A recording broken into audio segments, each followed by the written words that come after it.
September 26, 1944, 31,000 feet above the Anshan Steel Works, Manchuria.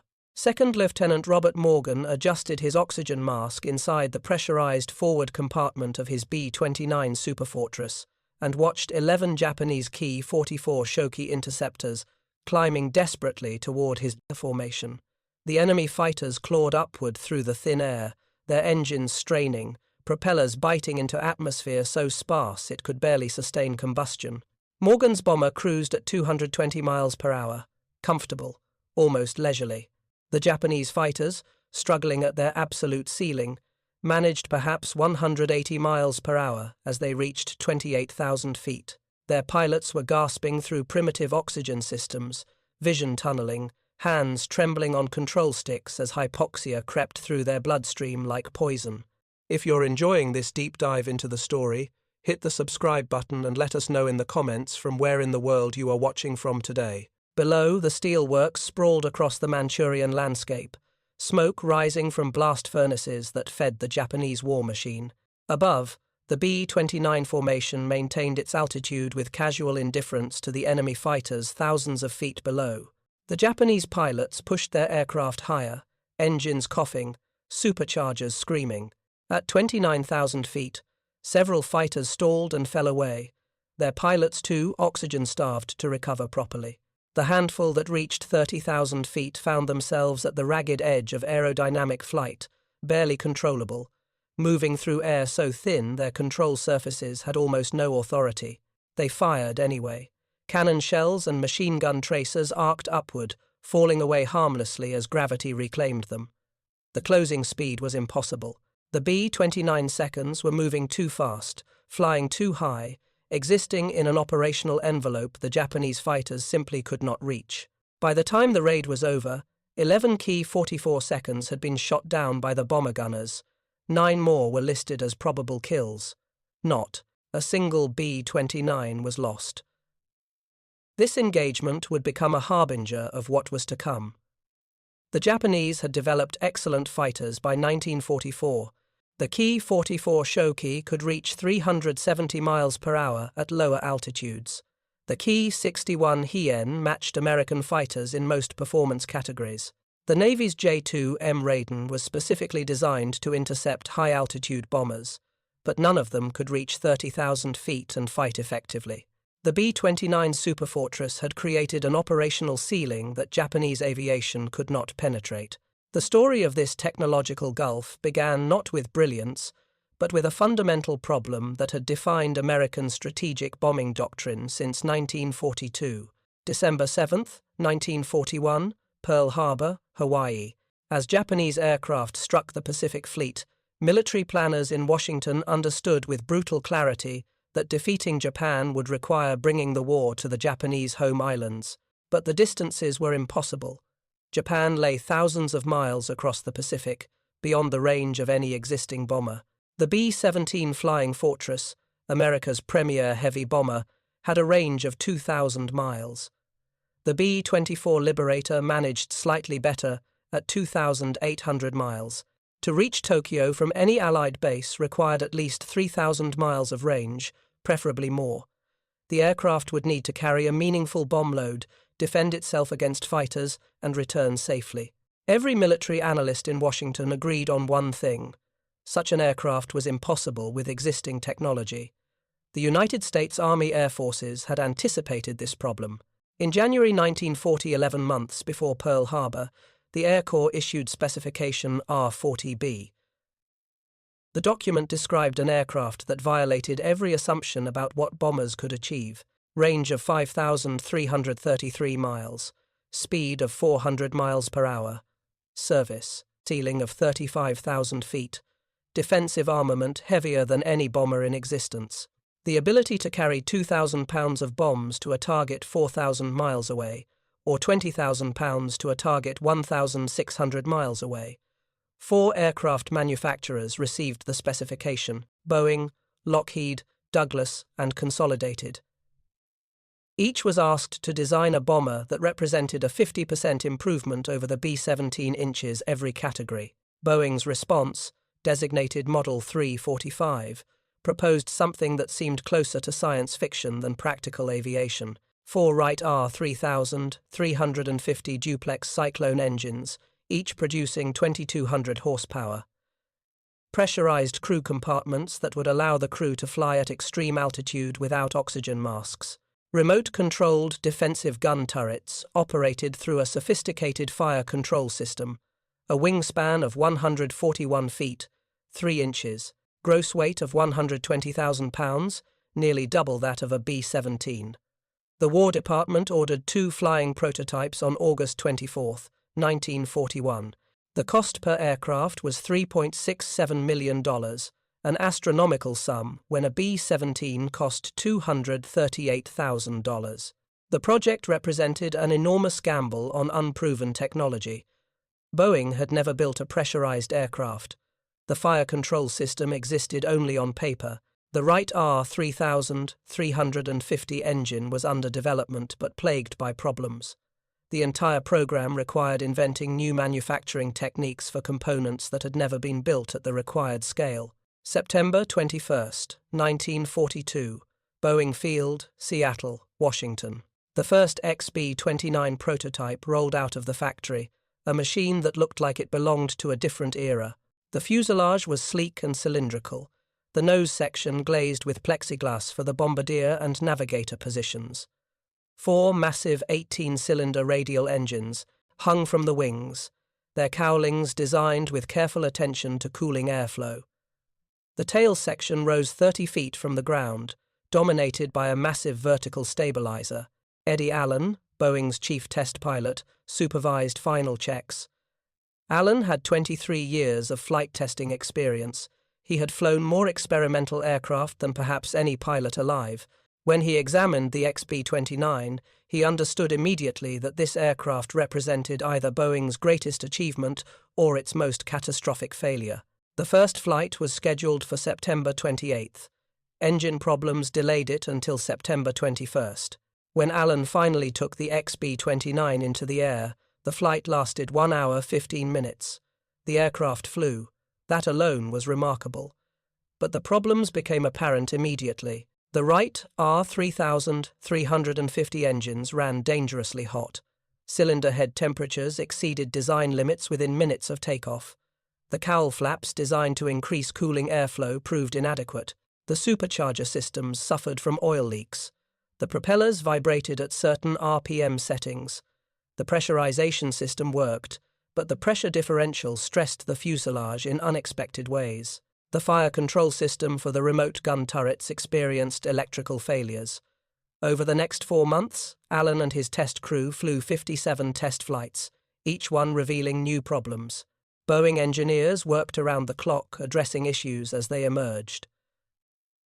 The Wright Engine Division sent representatives to Seattle to observe the cooling problems firsthand. Modifications were designed, manufactured, installed, tested. The aircraft slowly became more reliable, though serious problems remained.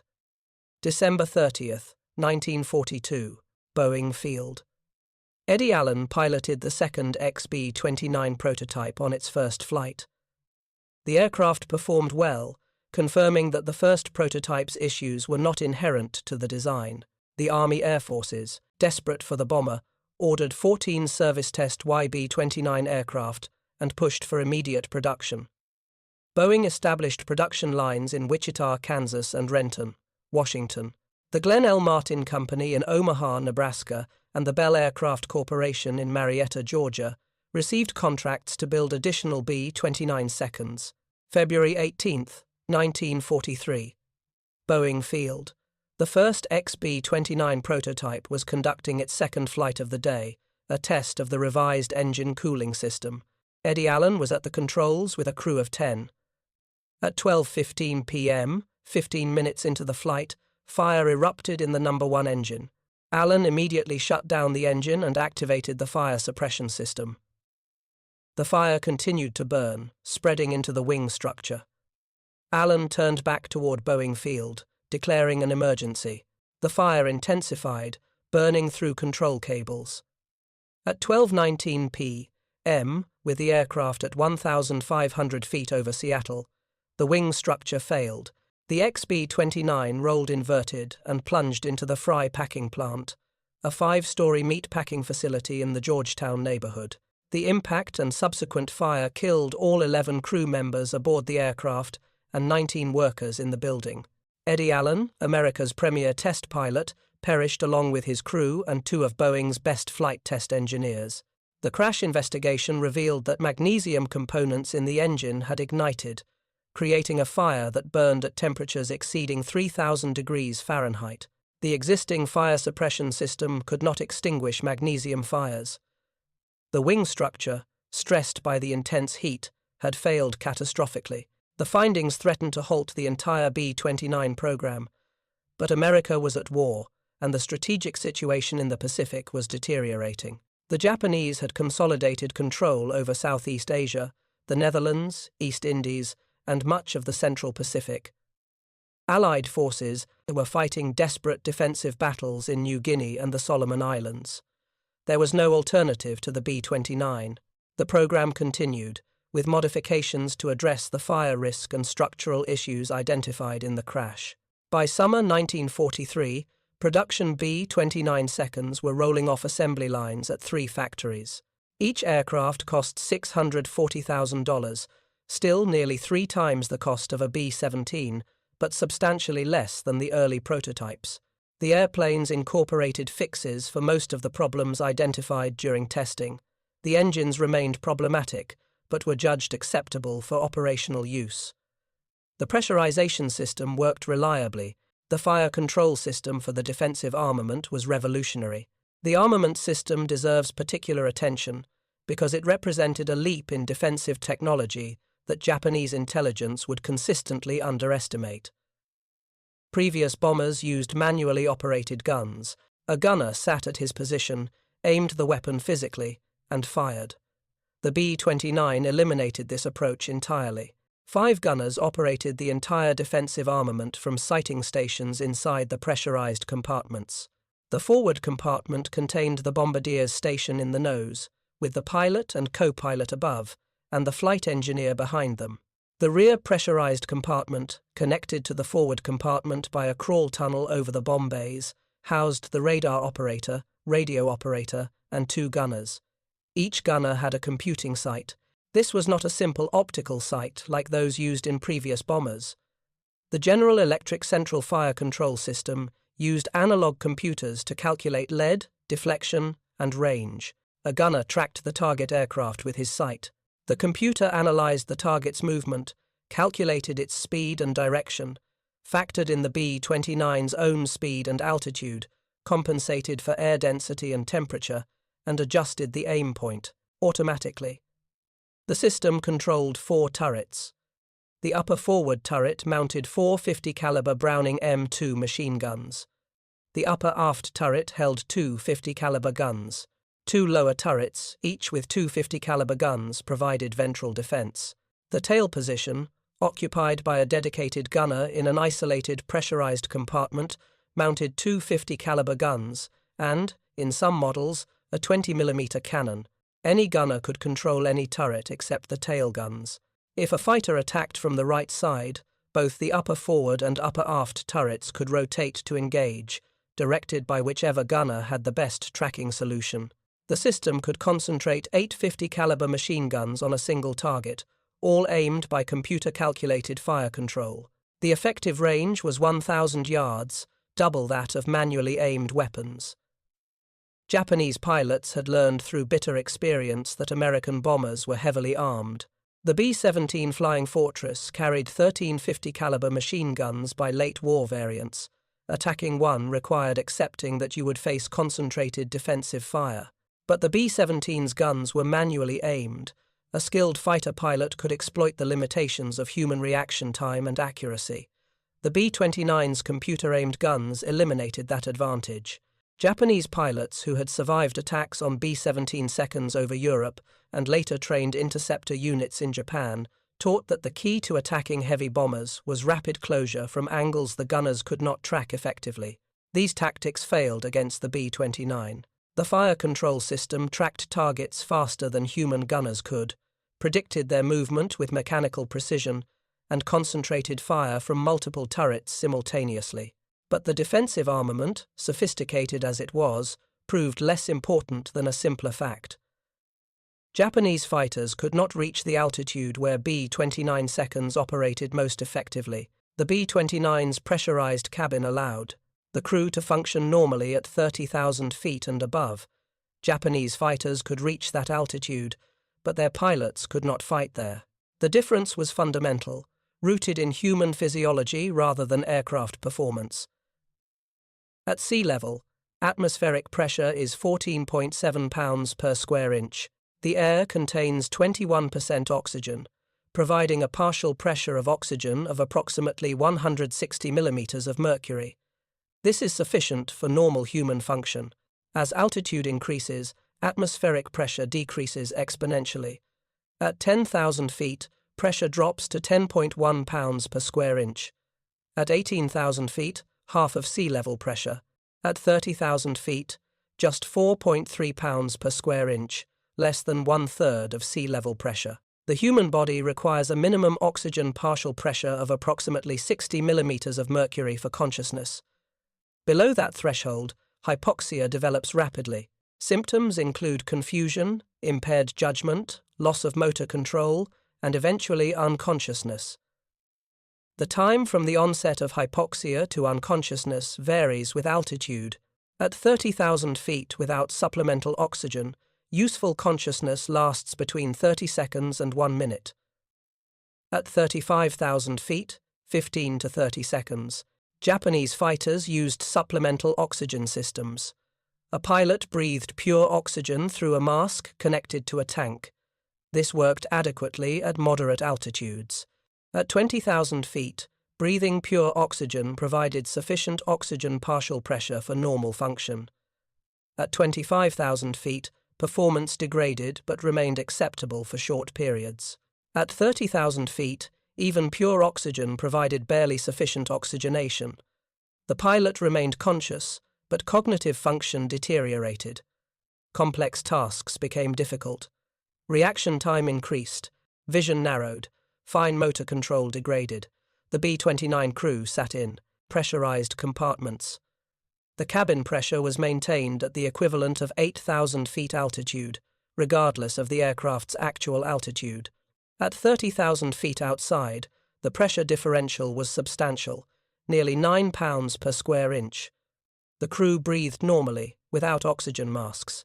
They could think clearly, react quickly, perform complex navigation and bombing calculations. They experienced no hypoxia, no degradation of function. Japanese pilots at 30,000 feet were fighting to remain conscious, while American bomber crews operated in comfortable shirt-sleeve environment, pressurized to 8,000 feet equivalent, the warm air circulating through the compartments. The physiological advantage was overwhelming.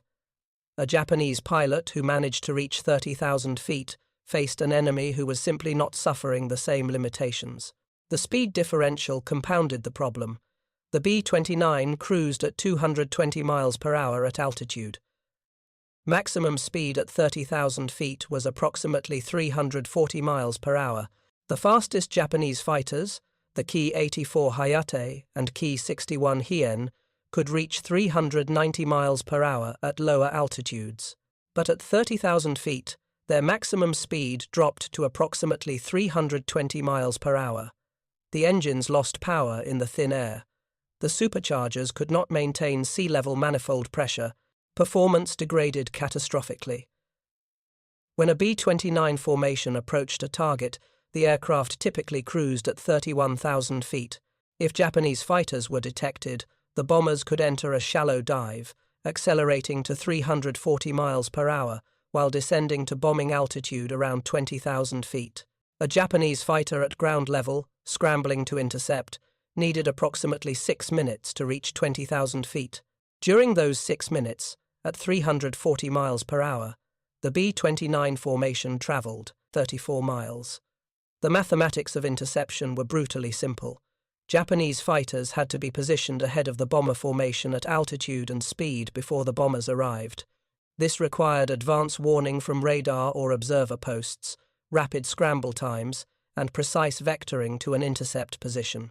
Japan's air defense network in 1944 lacked all three capabilities. If you find this story engaging, please take a moment to subscribe and enable notifications. It helps us continue producing in-depth content like this. Japanese radar coverage was limited and primitive compared to American or British systems. Most coastal areas had no radar coverage. Early warning depended on visual observers, who could typically spot approaching bombers 15 to 20 minutes before they reached the target. Fighter bases received warning, scrambled their aircraft, and attempted to climb to intercept altitude. By the time the fighters reached 20,000 feet, the B-29 seconds had often already struck the target and were departing. Even when fighters achieved altitude in time, positioning for an attack was difficult. The B-29 formations flew in defensive boxes similar to those developed for B-17 seconds over Europe. A typical group formation consisted of 12 aircraft arranged in a diamond pattern. Multiple groups flew in trail, stacked at varying altitudes. The formations presented overlapping fields of fire, with computer-aimed guns tracking any approaching fighter. Japanese pilots, who attempted head-on attacks, the most effective approach against bombers, faced closing speeds exceeding 500 miles per hour. At that closing speed, a fighter pilot had approximately 2 seconds to line up, fire, and break away before colliding with the formation. 2 seconds to aim, compensate for deflection, fire a burst, and execute a high-speed break. The B-29's fire control system tracked the approaching fighter, calculated the intercept solution, and opened fire at 1,000 yards. The computer-aimed guns were already firing when the Japanese pilot was still trying to line up his shot. Attacks from other angles were equally difficult. Pursuit attacks from behind required the Japanese fighter to overtake the B-29, but the speed differential at altitude was minimal. A fighter at 30,000 feet moving 320 miles per hour had perhaps 20 miles per hour overtake speed on a B-29 moving 300 miles per hour. Closing from 1,000 yards took 90 seconds, during which the bomber's tail guns and remotely controlled dorsal turrets engaged the pursuing fighter continuously. Beam attacks from the side faced concentrated fire from multiple turrets. The fire control system allowed any gunner to direct any turret. A single fighter attacking from the beam could face simultaneous fire from the upper forward turret, upper aft turret, and both lower turrets. 8 50 caliber machine guns, all computer aimed, all firing at a single target. The volume of fire was devastating. The September 26th attack on Anshan demonstrated the futility of conventional interception tactics. 11 Ki-44 fighters were destroyed, 9 more were damaged. 0 B-29 seconds were lost to fighters. The bomber gunners reported the Japanese fighters as aggressive, but unable to press attacks effectively.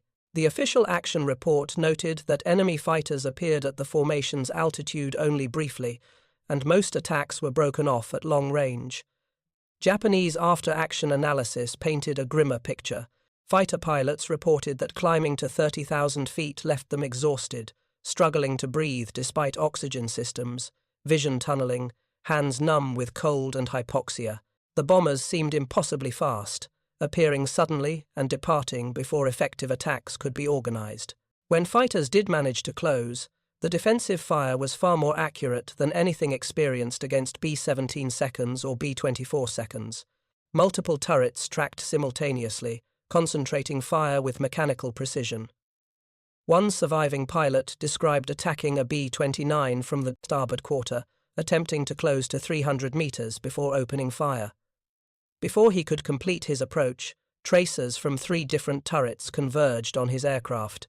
His wingman, slightly behind and below, disintegrated in a brilliant flash. The pilot broke off his attack and dove away, his fighter's controls sluggish in the thin air, his vision narrowing as hypoxia degraded his consciousness. He descended to 15,000 feet before recovering fully. Another pilot reported that the altitude itself seemed to protect the bombers. At 30,000 feet, his Ki-61 high-end handled poorly, controls mushy, engine coughing, barely able to maintain altitude. The bombers flew serenely, seemingly unaffected by the thin air. He managed one firing pass, cannon shells and machine gun bullets arcing toward the formation, and saw no impacts. The bombers continued on course, defensive turrets tracking him as he fell away, unable to climb back to attack altitude. The reports accumulated throughout October and November 1944 as B-29 raids increased in frequency and intensity. Japanese fighter pilots consistently described the same problems: insufficient altitude performance, inadequate warning time to scramble and climb, difficulty breathing and maintaining consciousness at interceptor altitudes, computer-controlled defensive fire, more accurate than anything previously encountered, speed differentials that made pursuit attacks nearly impossible. Imperial General Headquarters reviewed the reports and reached a disturbing conclusion. Conventional fighter tactics could not stop the B-29. New approaches would be required: heavier armament to allow attacks from greater range, specialized high-altitude engines and oxygen systems, better coordination between radar warning systems and fighter units. Most concerning, the possibility that no technical solution existed. The B-29 might simply be beyond the ability of Japanese aviation to counter it effectively. This realization came at the worst possible moment. American forces had secured the Mariana Islands. Saipan fell in July 1944 after weeks of brutal fighting. Tinian and Guam followed in August. Engineers immediately began constructing massive airfields on all three islands. Runways 8,500 feet long, longer than most commercial airports. Hard stands for 180 B-29 seconds per airfield. Fuel storage, ammunition depots, maintenance facilities. The Marianas bases would be operational by November. When they were, Tokyo would lie within range. 1,500 miles south of Japan, close enough for B-29 seconds to strike any target in the home islands and return safely. Japanese military planners understood what was coming. The strategic bombing campaign that had devastated German industry was about to begin against Japan. But unlike Germany, which had developed effective high-altitude fighters and integrated air defense networks, Japan had neither.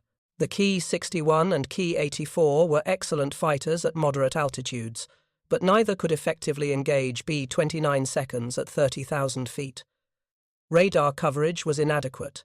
Fighter direction systems were primitive compared to German standards.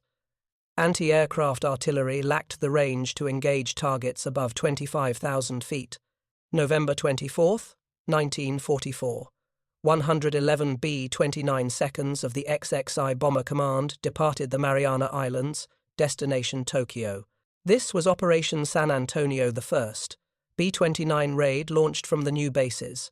The target was the Musashino aircraft engine plant on the outskirts of Tokyo. Only 24 B-29 seconds actually struck the primary target due to cloud cover and navigation difficulties.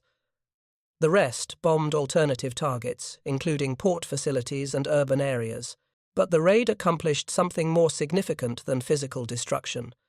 It announced to the Japanese people and military that the home islands were now within range of American bombers operating from secure bases beyond Japanese reach.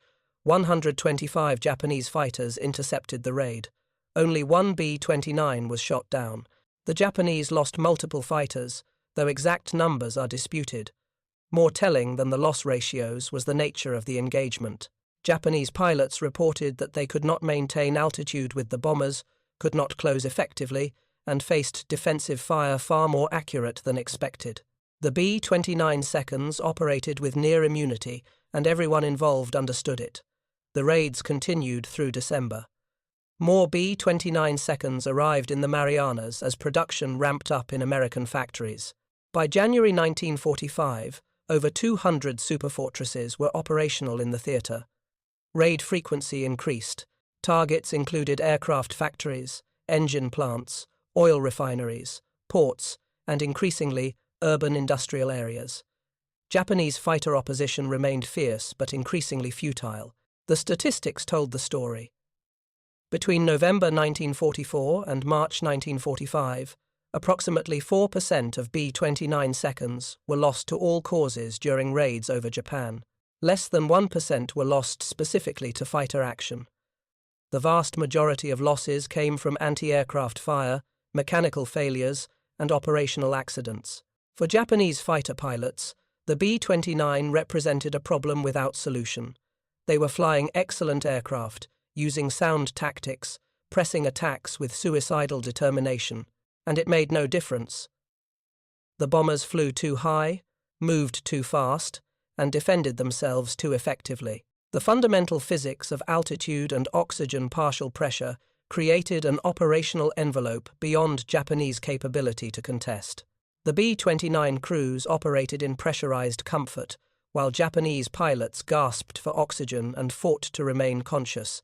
American technology had created an asymmetry so profound that bravery and skill could not overcome it. This technological advantage would define the final phase of the Pacific War.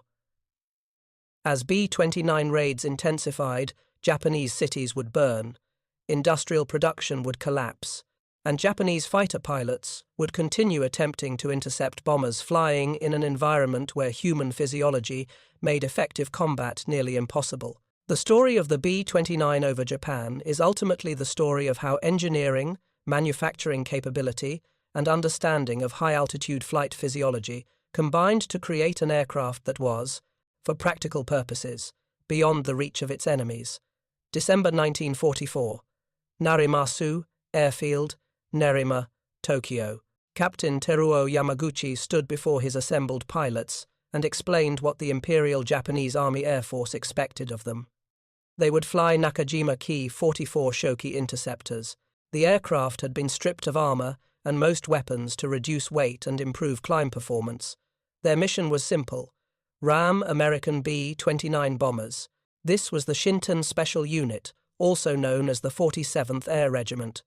The name Shinton meant shaking the heavens. The pilots understood what membership entailed. This was not a kamikaze unit in the naval sense. They were not expected to deliberately crash into targets with no hope of survival. But ramming a B-29 was extraordinarily dangerous. The bomber was enormous, weighing 65,000 pounds empty, over 120,000 pounds loaded. A Ki-44 interceptor weighed 4,600 pounds empty, 6,100 pounds loaded. The collision physics were brutal. A fighter striking a B-29's wing or fuselage at closing speeds, exceeding 500 miles per hour, experienced forces sufficient to disintegrate the smaller aircraft instantly. The pilot's only hope for survival was to strike a control surface, severing it while sustaining minimal damage to his own aircraft, then immediately diving away before the bomber's turrets tracked him. Some pilots were more philosophical about their chances. Staff Sergeant Isamu Kashiide, a 22-year-old pilot assigned to the unit, later recalled that he accepted the assignment knowing he would probably die. But conventional attacks had proven futile. Ramming at least offered the possibility of destroying a bomber. A successful ramming attack saved Japanese civilians from American bombs. This calculation made the risk acceptable. The Shinton unit flew its first mission on December 7, 1944, exactly 3 years after Pearl Harbor. The timing was coincidental but symbolically resonant. 11 Ki-44 fighters scrambled to intercept a B-29 formation approaching Tokyo. Lieutenant Yoshihiro Tsuyohara positioned his fighter above the formation and dove, aiming for the tail section of a B-29. His fighter struck the vertical stabilizer, severing control cables. The bomber went into an uncontrolled spin and crashed. Tsuyohara's fighter sustained damage but remained flyable. He successfully returned to base, becoming one of the first ramming pilots to survive the experience. Over the following months, the Shinton unit claimed multiple B-29 kills through ramming attacks. The exact number is disputed. Japanese records credit the unit with 9 confirmed kills. American records acknowledge fewer. What is undisputed is that ramming attacks were effective when executed properly. A fighter striking a control surface or engine could destroy a bomber that conventional gunfire might only damage, but the cost was horrific. Most ramming pilots did not survive. Those who did often sustained injuries. The psychological toll was substantial. Pilots flew knowing each sortie might be their last. The decision to ram was made in fractions of a second, at altitudes where hypoxia impaired judgment, while under fire from multiple turrets tracking with computer-calculated precision. Staff Sergeant Shigeo Nobe and Corporal Denzo Takagi exemplified the desperation behind ramming tactics. On August 20th, 1944, during a B-29 raid on Yawata, both pilots expended their ammunition without destroying the lead bomber.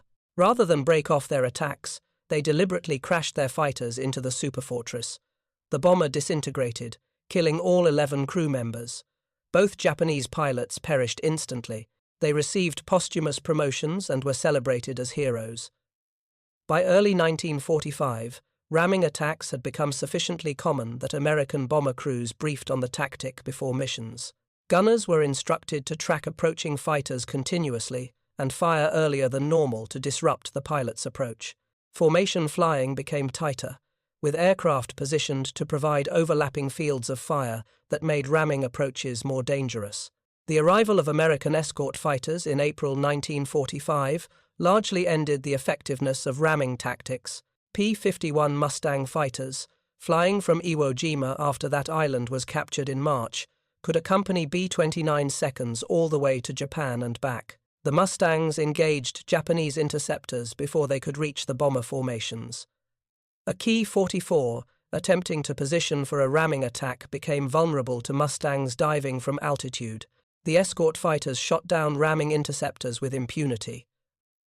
But before the escorts arrived, ramming represented the only tactic that consistently destroyed B-29 seconds.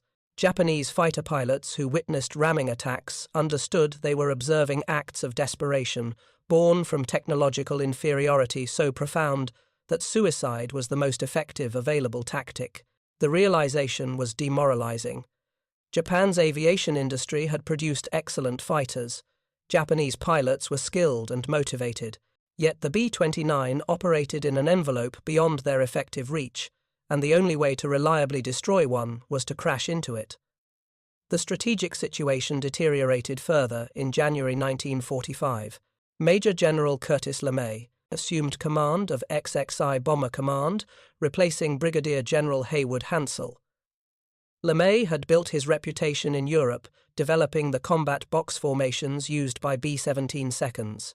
His transfer to the Pacific came with explicit instructions from General Henry Hap Arnold, commander of the Army Air Forces.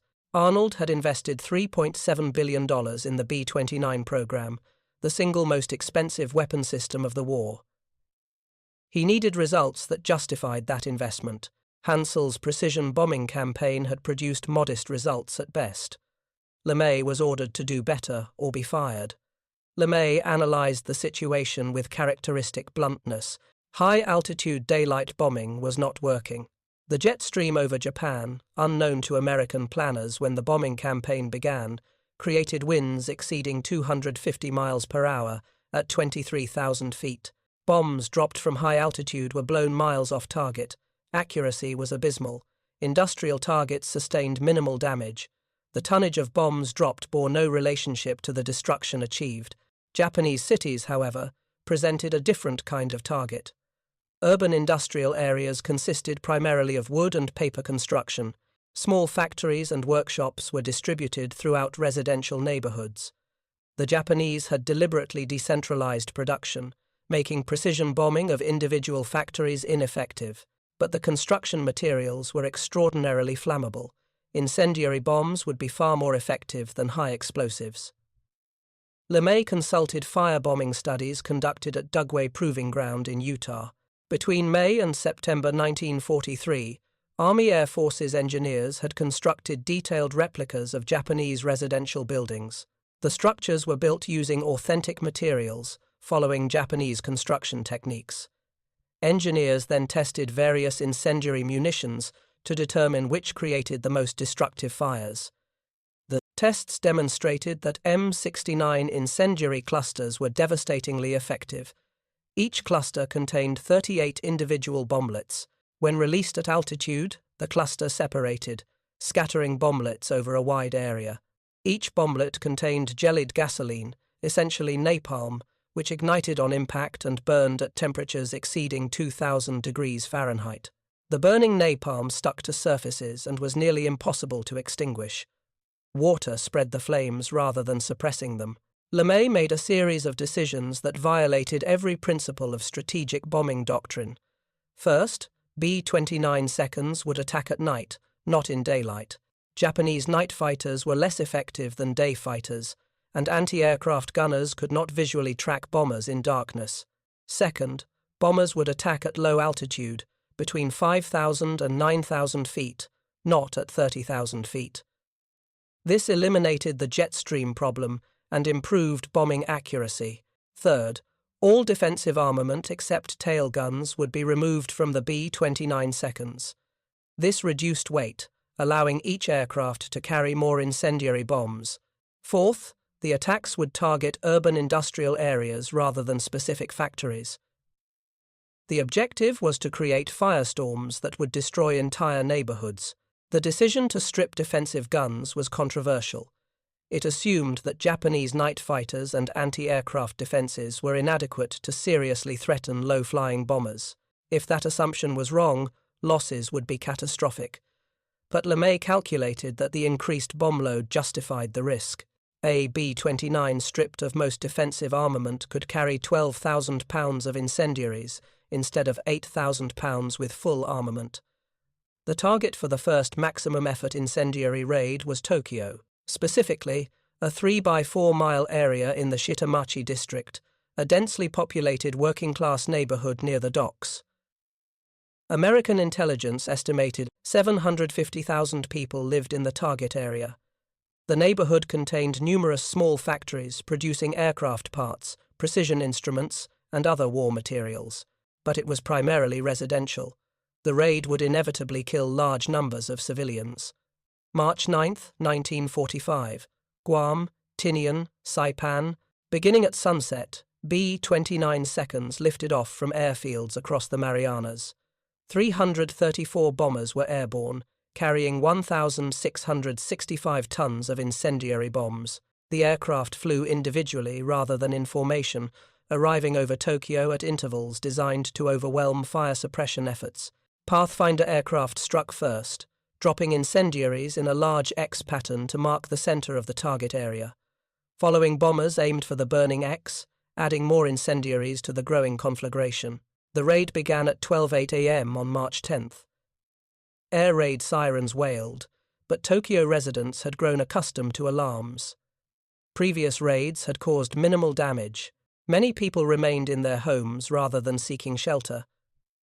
Within 15 minutes, hundreds of individual fires had merged into a general conflagration. The firestorm reached temperatures exceeding 2,500 degrees Fahrenheit. Asphalt liquefied. Metal objects melted. The intense heat created powerful updrafts that lifted burning debris thousands of feet into the air, spreading the fire further. People fleeing their homes found streets blocked by walls of flame. Canals and rivers offered no safety. The heat was so intense that water near the fires began to boil. Those who jumped into the water to escape the flames were boiled alive. Others suffocated as the firestorm consumed available oxygen. The majority died from burns or smoke inhalation. B-29 crews flying over the burning city encountered updrafts so powerful they threw the heavy bombers thousands of feet upward. The smell of burning flesh penetrated the aircraft, despite flying at altitudes where oxygen systems were normally required. Some crew members put on oxygen masks not for altitude but to escape the stench. The flames were visible from 100 miles away. Pilots approaching Tokyo could navigate by the glow on the horizon. The raid lasted approximately 3 hours. By dawn, 16 square miles of Tokyo had been destroyed. Casualty estimates vary, but approximately 100,000 people died that night. Another 1 million were left homeless. The destruction exceeded that caused by either atomic bombing later that year. Operation Meeting House, as the raid was codenamed, was the single most destructive air attack in human history. American losses were relatively light. 14 B-29 seconds were lost to enemy action or accidents, approximately 4.6% of the attacking force. This matched LeMay's prediction of 5% losses. The raid demonstrated that low-altitude night attacks with incendiaries were far more effective than high-altitude daylight bombing with conventional explosives. LeMay ordered the campaign to continue. Over the following days and weeks, Nagoya, Osaka, and Kobe were attacked with incendiaries. By August 1945, 66 Japanese cities had been firebombed. Approximately 178 square miles of urban area had been destroyed. Estimates of civilian casualties range from 250,000 to 330,000 killed. Another 8.5 million people were left homeless. The firebombing campaign achieved its objective of destroying Japan's dispersed industrial capacity. Small factories and workshops burned along with the residential areas surrounding them. Production of aircraft parts, precision instruments, and war materials dropped catastrophically. But the human cost was enormous. Entire neighborhoods were obliterated. Survivors described scenes of apocalyptic horror. Bodies were so thoroughly burned that identification was impossible. Entire families perished together. For Japanese fighter pilots attempting to defend their cities, the low-altitude fire raids presented different challenges than high-altitude daylight attacks. The bombers were finally within reach, operating at altitudes where Japanese fighters performed well. But attacking at night, in darkness, against individual bombers rather than formations, proved extraordinarily difficult. Most Japanese fighters lacked radar. Pilots relied on visual sighting, attempting to spot bombers silhouetted against the burning cities below. The few successful interceptions demonstrated that Japanese fighters could destroy B-29 seconds when they could locate them. But finding individual bombers in the darkness over a burning city was nearly impossible. The fires created smoke and haze that reduced visibility. The intense heat created turbulence that made flying difficult. Most Japanese fighters flew fruitless patrols, never locating a target. Anti-aircraft fire was equally ineffective. Japanese flak gunners lacked the radar-directed fire control systems that German gunners used. They aimed visually or with searchlights. Searchlight operators struggled to acquire targets in the smoke and haze. When they did illuminate a bomber, the aircraft was often passed before guns could track it. The low-altitude attacks actually reduced flak effectiveness because gunners had less time to acquire and engage targets. By June 1945, Japanese air defenses had largely collapsed. Fighter units lacked fuel, spare parts, and experienced pilots. The most skilled aviators had been killed in combat or assigned to kamikaze units for attacks on American naval forces near Okinawa. Replacement pilots received minimal training, often less than 100 hours of flight time before combat assignment. These novice pilots struggled to intercept bombers under ideal conditions. At night, in darkness, over burning cities, they had virtually no chance of success. The final phase of the bombing campaign saw B-29 seconds operating with near impunity. On June 15, 1945, 444 B-29 seconds attacked Osaka in daylight. Not a single Japanese fighter rose to intercept. The Japanese Air Force had been destroyed as an effective fighting force. The few remaining fighters were grounded, their pilots awaiting the anticipated American invasion of the home islands where they would fly kamikaze missions. The atomic bombings of Hiroshima on August 6 and Nagasaki on August 9 brought the war to a close before conventional bombing could be extended further. But the B-29 campaign had already achieved its strategic objectives. Japan's industrial capacity was destroyed. Urban populations were demoralized and displaced. The government understood that resistance was futile. The atomic bombs provided a face-saving justification for surrender, but the conventional bombing campaign had already made Japan's defeat inevitable. Statistics capture the magnitude of the B-29 campaign but cannot convey its human impact. Between November 1944 and August 1945, B-29 seconds flew over 33,000 sorties from the Marianas. They dropped 170,000 tons of bombs. 414 B-29 seconds were lost to all causes during missions over Japan. 3,000 crew members died. Approximately 330,000 Japanese civilians were killed by conventional bombing. 8.5 million were left homeless. 66 cities sustained major damage. Japanese fighter pilots who survived the war consistently described their experiences defending against B-29 raids with a mixture of frustration, horror, and grudging respect. They had flown excellent aircraft, used sound tactics based on years of combat experience, and pressed attacks with determination that sometimes crossed into suicidal desperation. And it had made no meaningful difference. The B-29 operated in an environment that Japanese technology and tactics could not effectively contest. Former Lieutenant Sachio Endo, who flew Nakajima J-1N1 Gecko night fighters, credited with destroying 8 B-29 seconds, later reflected on the futility of his efforts. His aircraft was specifically designed for night interception, equipped with upward-firing cannon and adequate speed to catch B-29 seconds at lower altitudes. But even with a purpose-built interceptor, locating bombers in darkness was extraordinarily difficult. His 8 kills came from approximately 150 interception attempts. The success rate was 5%. 95% of his missions ended without ever sighting the enemy. The altitude problem remained insurmountable throughout the war. When B-29 seconds attacked from 30,000 feet, Japanese fighters simply could not reach them effectively. The few fighters capable of reaching that altitude, like the Ki-44 and Ki-100, arrived oxygen-starved and barely controllable. Pilots at the edge of consciousness faced bombers, whose crews operated in pressurized comfort. The physiological advantage alone made high-altitude interception nearly impossible. The low-altitude fire raids eliminated the altitude advantage but introduced different problems. Finding individual bombers in darkness over burning cities proved even more difficult than intercepting formations in daylight. Japanese radar coverage was inadequate to vector fighters to targets. Early warning networks provided insufficient time for fighters to scramble and position for interception. The defensive guns removed from the B-29 seconds proved unnecessary. Japanese night fighters posed minimal threat.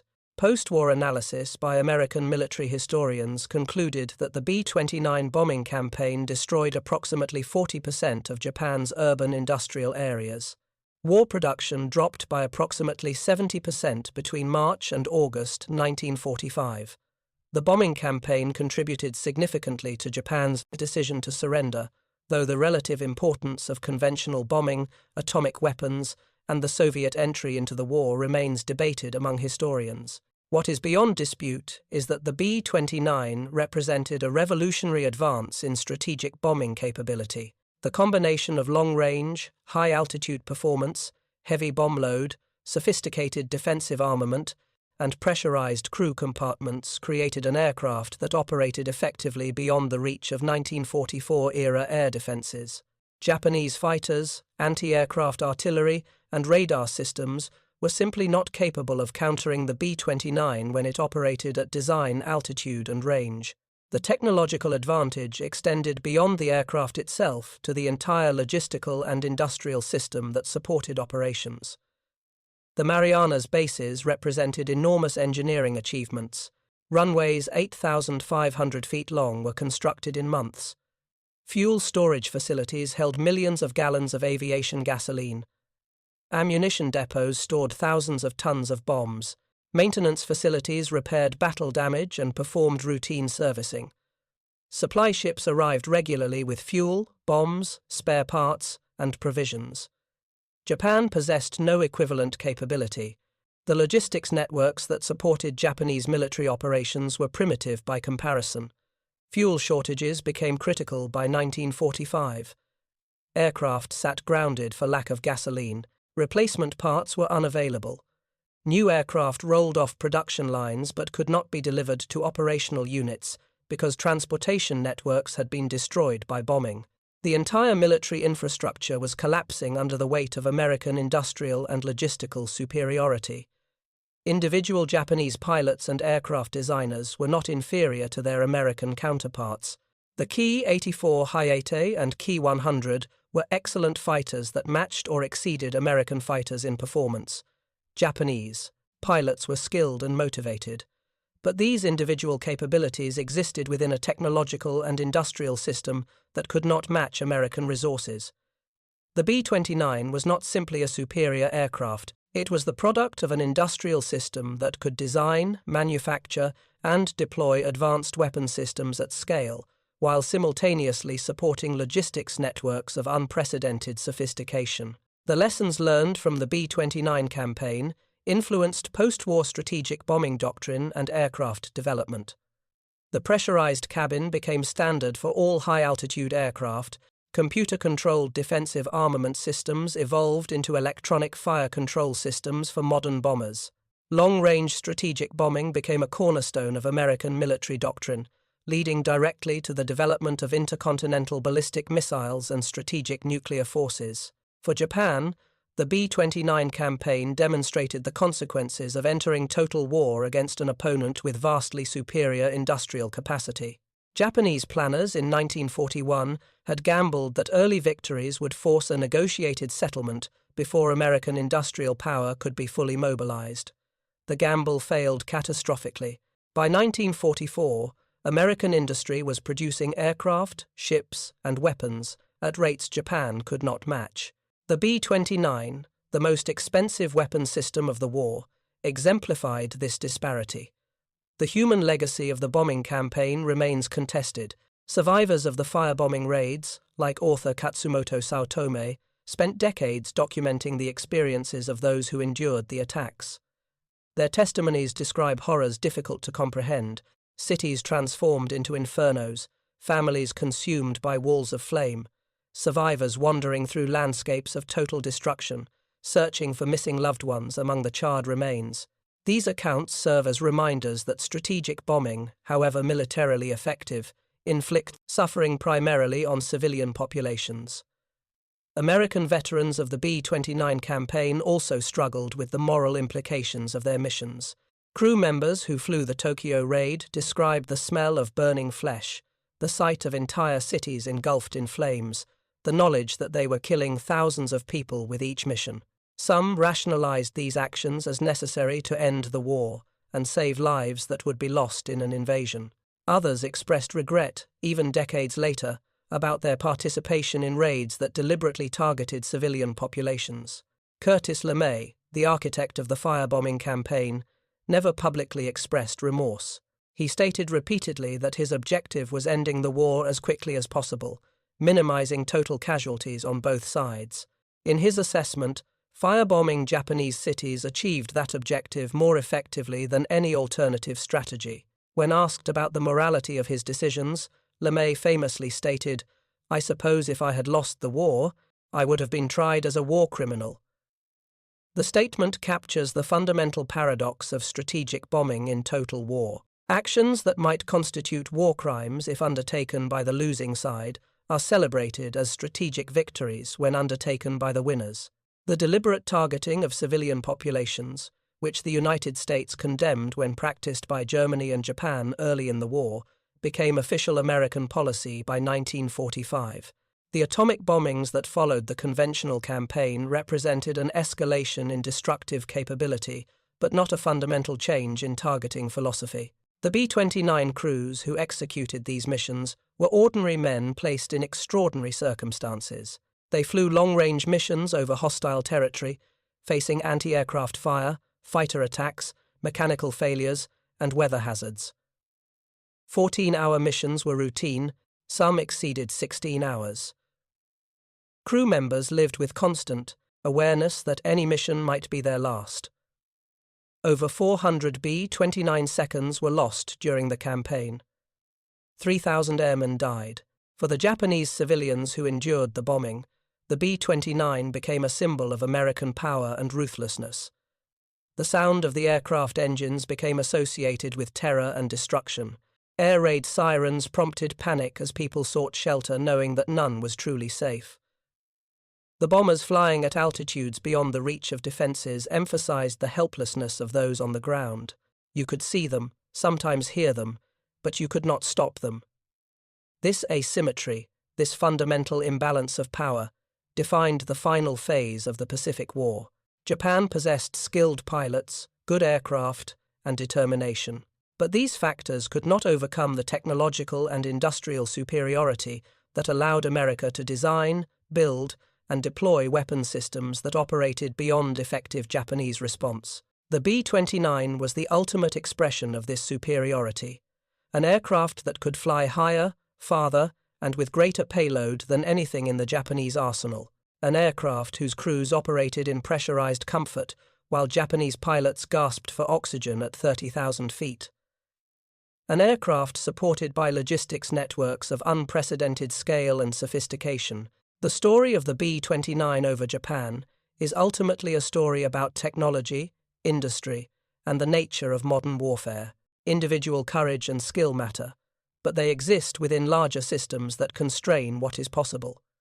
Japanese fighter pilots were not less brave or less skilled than their American counterparts, but they fought from within a technological and industrial system that could not match American capabilities. The result was predetermined not by the courage of individuals, but by the productive capacity of nations. September 2, 1945. Tokyo Bay. General Douglas MacArthur accepted Japan's formal surrender aboard the battleship USS Missouri. Overhead, a formation of B-29 Superfortresses flew in salute, their silver fuselages gleaming in the morning sunday. The bombers that had devastated Japan's cities now marked the end of the war they had done so much to win. For the Japanese representatives signing surrender documents, the sight of those aircraft must have carried particular meaning. The B-29 had demonstrated, more clearly than any other weapon, the futility of continued resistance. The technological advantage that made the B-29 effective would define the post-war era. American industrial capacity, scientific expertise, and willingness to invest enormous resources in advanced weapon systems became the foundation of Cold War strategy. The principles demonstrated by the B-29 program, applying cutting-edge technology to create weapons that operated beyond enemy capabilities, would characterize military competition for decades. For the men who flew the B-29 seconds, who designed them, who built them, and who maintained them, the aircraft represented both achievement and burden. Achievement in that they had created a weapon system that contributed decisively to victory. Burden in that they knew the terrible cost in human life that victory had required. The B-29 campaign saved lives by making invasion unnecessary, but it took lives on a scale that made the salvation morally complex. The Japanese never developed effective countermeasures to the B-29 because no effective countermeasures existed within their technological capabilities. Fighters could not reliably reach 30,000 feet and fight effectively. Anti-aircraft guns lacked the range and fire control systems to engage targets at extreme altitude. Radar networks were inadequate to provide the early warning necessary for effective interception. These were not failures of effort or dedication. They were limitations imposed by the realities of industrial capacity and technological development. The B-29 formations flying over Japan in summer 1945 operated with virtual impunity because they existed in an operational envelope beyond effective Japanese reach. Altitude, speed, range, defensive armament, and logistics support combined to create a system that Japanese forces could harass but not meaningfully counter. Individual B-29 seconds were occasionally shot down, but the strategic campaign continued unabated. The technology and the industrial system behind it proved decisive. In the end, the Japanese military's attempt to defend against B-29 raids became a study in futility. Every tactic was tried. High-altitude interception failed due to physiological limitations and performance degradation. Low-altitude attacks during fire raids failed due to darkness and difficulty locating targets. Ramming attacks destroyed some bombers, but at unsustainable cost. None of it mattered strategically. The bombers kept coming, the cities kept burning, and Japan's capacity to wage war steadily diminished until surrender became inevitable. The B-29 Superfortress demonstrated what American industrial power could achieve when fully mobilized. A $3.7 billion program that produced an aircraft operating beyond the technological reach of one of the world's most sophisticated military powers. Crews who flew in pressurized comfort at altitudes where enemy pilots struggled to remain conscious. Defensive systems so effective that stripping most guns away to carry more bombs was tactically sound. Logistics networks supporting operations 1,500 miles from the nearest major base. All of it represented a level of technological and industrial sophistication that Japan simply could not match. The formations that flew over Tokyo Bay on September 2nd stood as monuments to American engineering, manufacturing capability, and willingness to apply overwhelming force to achieve strategic objectives. They also stood as reminders that modern warfare had become a contest of industrial systems as much as military forces. The nation with superior technology, greater productive capacity, and more sophisticated logistics would prevail, regardless of individual valor or tactical skill. The B-29 had proven this beyond doubt. Japanese fighters couldn't reach the altitude where the bombers operated most effectively. When they did, the pilots were too oxygen-starved to fight.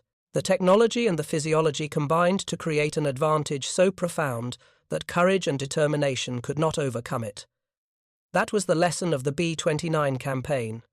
That was why Tokyo burned. That was why Japan surrendered. American technology had created flying fortresses that were, for practical purposes, unreachable. Thank you for watching. For more detailed historical breakdowns, check out the other videos on your screen now, and don't forget to subscribe.